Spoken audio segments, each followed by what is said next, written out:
សំណាងយ៉ាងចំណានដែលវាសនាបាននាំឲ្យរូបខ្ញុំចាំចិន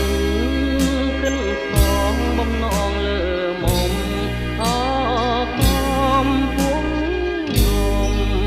ដើមជីវិតរੂក្លិនកុលាបជ្រាបសពប្រានប្រយ៉ាងព្រៀបបាននឹងទឹកអមរិតតែអើយសូមជួននួននាងអាណិតស្រោយស្រង់ជីវិតដោយប្រណី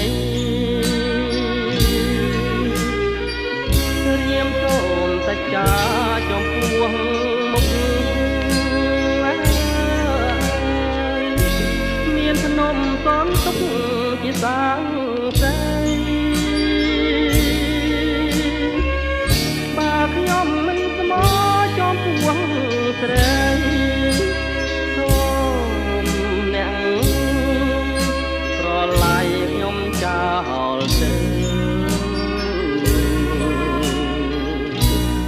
កំពុងធំជំរុំចិត្តសូមផ្ញើជីវិតរឿងពិតនឹងស្រីសូមដឹងប្រៃប្រងជួយចែកជើងរូបទៅឲ្យខ្ញុំជាគូ